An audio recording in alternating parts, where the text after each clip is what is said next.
Welcome to shul.com. We are learning the landlord tenant in Halacha. It's residential Halacha and landlord laws, some of the rules and regulations.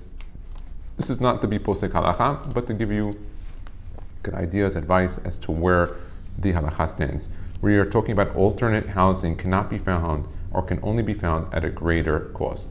This was a continuation of yesterday. Let's continue. If the tenant is unable to find another apartment for the date that the initial lease is supposed to start, initially he would have been able to find another apartment had he not committed himself to rent this apartment. According to some opinions, the landlord is not allowed to cancel the lease. This would apply even when a change of circumstances took place.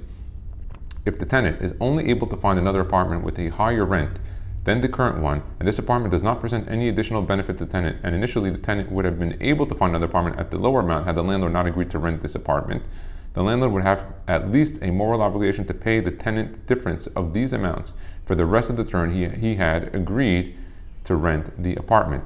Cancellation due to extenuating circumstances. If a very pressing need arises for the landlord to cancel the lease, this is classified as an onus, and he's allowed to do so without any halakhic consequences, even when this will leave the tenant without another apartment. Of course, the landlord will not have to return any security deposit or prepaid rent the tenant may have paid. Here is the case example. Reuven agreed to rent out the apartment in his basement to a couple. A few weeks later, before the commencement of the lease, Reuven's wife became sick, and as a result, she is unable to perform the daily household chores. Reuven determines that the only practical solution to keep his house in order is to hire a live-in maid and have her reside in the basement apartment. The halacha is that Reuven may renege on his agreement to lease the apartment to the couple. Nevertheless, if the landlord was aware of or had reason to anticipate the onus at the time of the agreement, yet did not inform the tenant of this, the onus will not absolve him of the halacha consequences resulting from his cancellation. Again, we're talking about here from the halacha point of view. Obviously, of course, there's state law where if a person signed the lease already, he can't just absolve it. But here we're talking from the case of the Torah of the Jewish law, non-binding commitments. The halachot of this chapter are predicated on the fact that an actual agreement, albeit an oral one, was created between the parties. In order for an oral agreement to have the halachic status of an actual agreement, it must be done in an earnest and conclusive manner. If the agreement does not meet this criteria, the restrictions of this chapter will not apply, and both the tenant and the landlord will be allowed to renege on their agreement. The following are some examples of agreements that do not have the halakhic status of an agreement. So take a look at these. Casual proposals.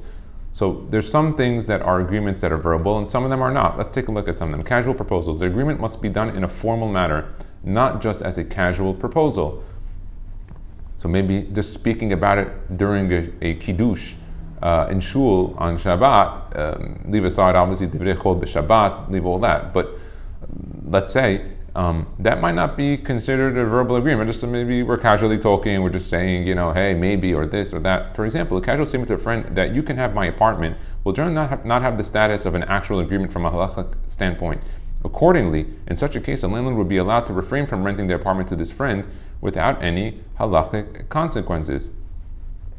Likewise, a casual statement to a friend that I want to rent your apartment will likely not have the status of an agreement from a halachic standpoint. Accordingly, the tenant would be allowed to refrain from renting the apartment without any halachic consequences. Along the same lines, when a landlord tells a prospective tenant that his apartment is available for rent, and subsequently shows him around the apartment, this does not constitute an agreement by the landlord to rent the apartment, even if this tenant immediately agrees to rent the apartment. Vague agreements. Furthermore, for an offer to be considered an actual agreement, the parties must agree on a specific amount for the rent and any other significant points that may need to be addressed regarding the lease agreement. One-sided commitments. Generally speaking, a one-sided commitment is not intended to be a binding commitment, and therefore such a commitment will generally not have the halachic status of an agreement. Therefore, if, for example, the landlord informs the tenant that he is willing to rent his apartment to him, but the tenant is not ready to commit himself to renting it, then even if the tenant subsequently agrees to rent the apartment, the landlord may refrain from going through with this agreement. However, if the landlord initially understands that the tenant is relying on this commitment and the landlord makes it clear to the tenant that he remains committed to the lease to lease the apartment to him, even though the tenant is not yet committed to this, this commitment would have the halachic status of an agreement. The same would apply vice versa. When a tenant informs a landlord that he is willing to rent an apartment from him, but the landlord does not commit himself to rent it to him.